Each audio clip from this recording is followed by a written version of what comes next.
At the time of this video, there are currently 174 playable cards in Marvel Snap. They are broken up into 3 pools. You have to complete pool 1 before you can start to acquire cards in pool 2 and etc. Now in this video, I'm going to show you every single card in Marvel Snap broken up into their respective pools, and we're going to get a little spicy and speculate what a 4th pool might look like. Let's get into it. All right, and here we have pool 1. So this does include the tutorial and starter cards, which you acquire from collection level 0 to 18.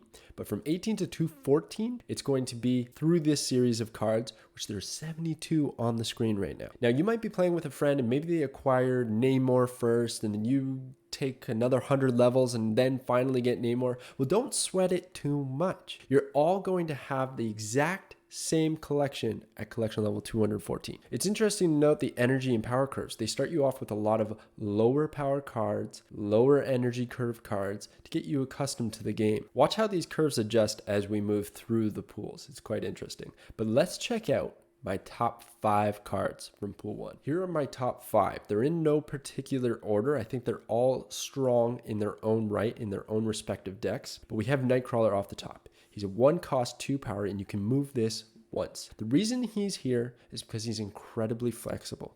There's a lot of locations in Marvel Snap that you don't actually want to play cards at, or even worse, you might not even be able to play cards there. The movement of Nightcrawler gives you the flexibility of playing him elsewhere and then moving them to that location so you don't get that negative effect, or you outright win the game because Nightcrawler gave you power at a location you otherwise couldn't. Then we have Angela, and Angela might be the best card in the game. She's definitely up there in at least top 10, possibly top 5. She's just so good for her energy cost. She's a 2, 1 power. That doesn't seem great right now, but when you play a card here, plus 2 power. There's no constraint, there's no keyword, it's simple. And this works with a lot of things. You can bounce things back to your hand. You can play Nightcrawler there, move him off, play another card, and that's plus 4 for Angela.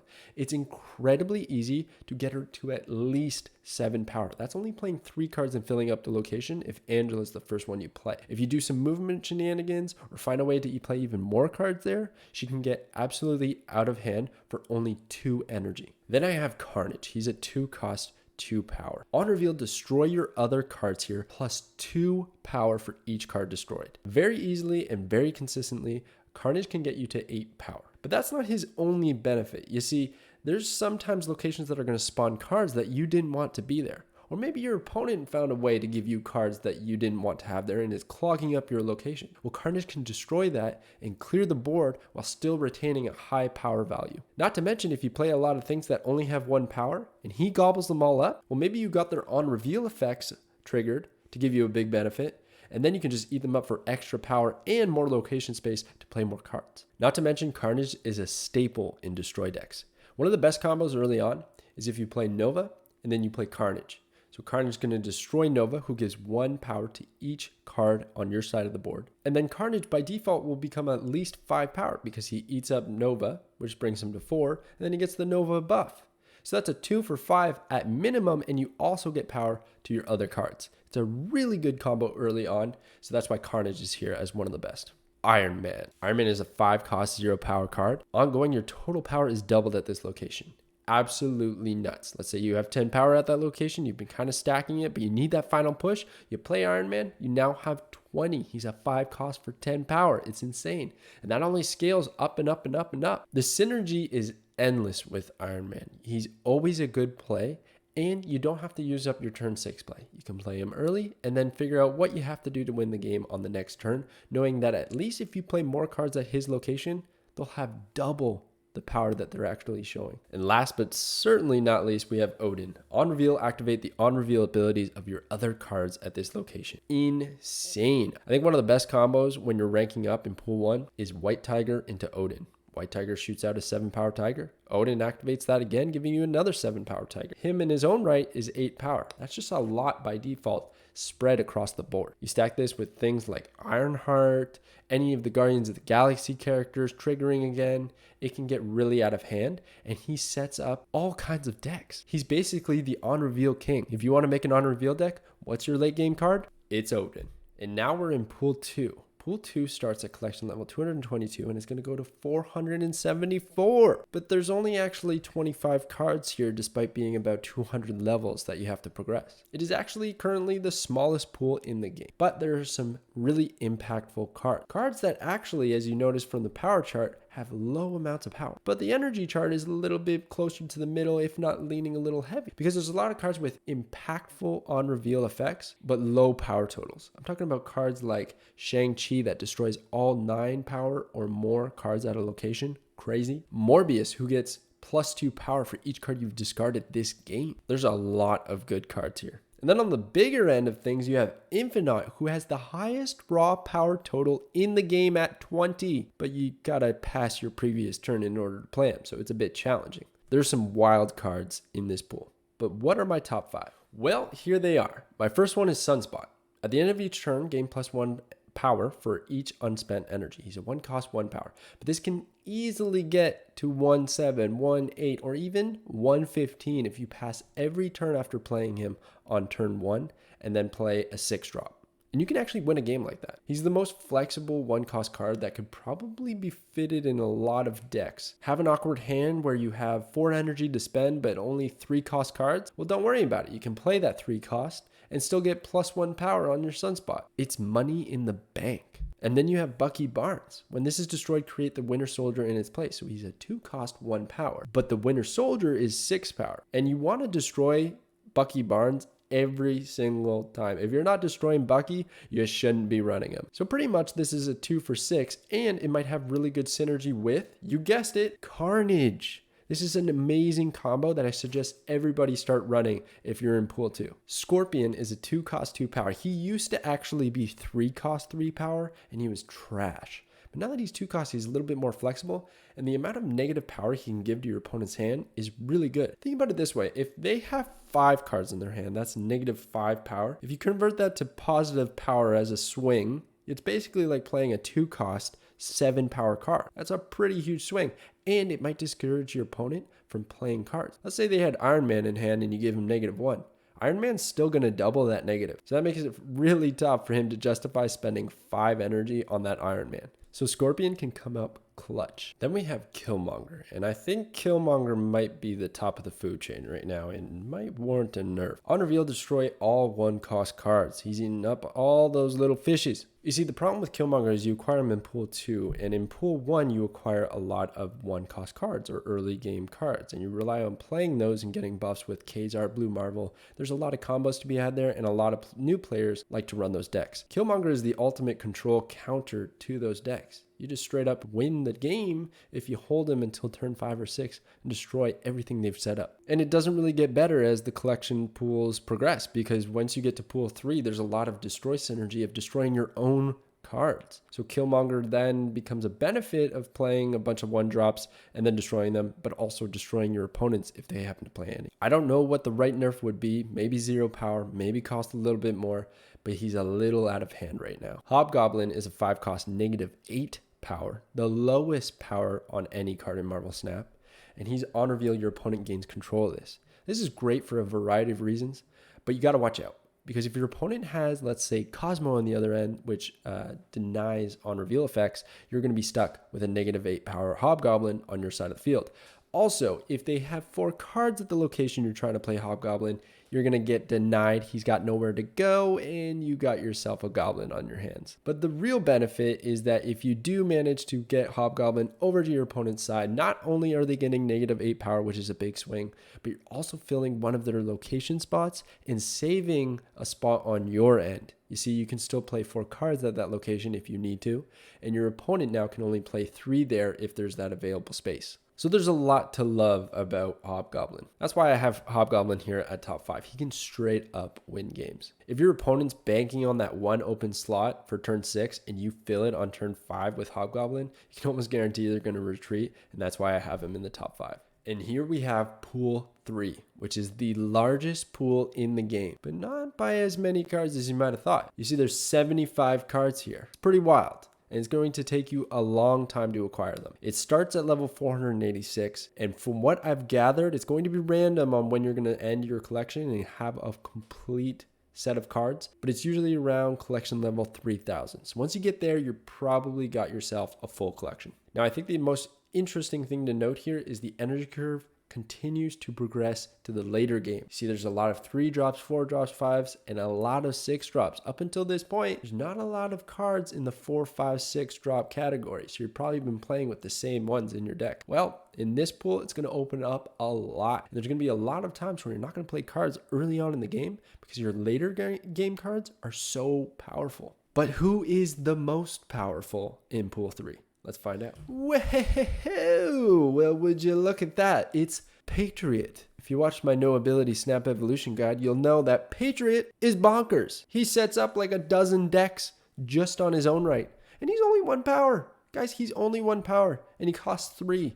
So you're spending your 3rd turn in a game with 6 turns to play a 1 power card? What's up with that? Well, his ongoing ability is your cards with no abilities have +2 power. So literally the entire archetype of no ability cards has value because you can play Patriot. To top it all off, he's an ongoing effect. And you can double this through a variety of ways. Like Mystique, who I also have in the top 5. A 3 cost 0 power. These two go hand in hand. They might as well be married. On reveal, if the last card you played has an ongoing ability, this card gains it. So she then gives your no ability cards +2 power. Once again, that's +4. And you know what? You don't even usually want to copy Patriot. The card you want to copy, Onslaught, who doubles the ongoing effects of cards at that location. So it can get wild. It can get totally wild, but these 2 cards are definitely at the top because they're just combo enablers. And Marvel Snap is a combo heavy game. If you can pull off your combo, you're going to be in a good spot. And these 2 cards make it really easy to do so. Oh, speaking of combos, we have the combo god himself, Wong. Ongoing, your on reveal abilities at this location happen twice. Insane. Imagine you pair that with Mystique. Now your on reveal abilities are happening 4 times. It can get wild. And then you Odin that location and they all happen 4 times again. All you need is one other card in there to really make some crazy combos like Ironheart, White Tiger, you name it. Hazmat's a really funny one. It can just get wild. These are the cards that create decks, and that's why they're in the top 5. Oh yeah, and then speaking of cards that create decks, we have Death, a 9 cost. Wait, you can't play a 9 cost. Oh wait, because she costs 1 less for each card that's been destroyed this game. That's on your side of the field or your opponent's side of the field. And she's 12 power. You can get this card to 4, 3, 2, 0 energy. It can get wild. Remember I was talking about Killmonger? Imagine you had 3 1-cost cards on your side of the field. Your opponent has 4. You play Killmonger, you destroy them all. That's 7 cards destroyed in a single turn. Well, now your Death, which is 12 power, costs 2. Crazy. All right, and the last card that makes the top 5, but definitely not the weakest, is Destroyer, a 6 cost 16 power. On reveal, destroy your other cards. Everything on your side of the board gets destroyed. So how does that get value? Well, cards like Armor that you get in pool 1 that protects a location. So you play a bunch of cards there, maybe you win the location outright, and then you're set. So then all you have to do is play Destroyer off at a location that your opponent hasn't set a lot of stuff up at, and bam, you win the game. Very flexible. Or we put them in a Destroy deck where you have Bucky Barnes out there, Nova, and all kinds of things, and you destroy them all with the Destroyer. A fun little fact about Destroyer as well, he actually used to cost 14 and was buffed to 16. That was before people realized how good this card is, because 14 power he'd still see play, but 16 power, one of the top cards in pool 3. All right, really big spoiler warning. Do not proceed any further in this video if you don't want to know about future cards or speculate about future development of Marvel Snap.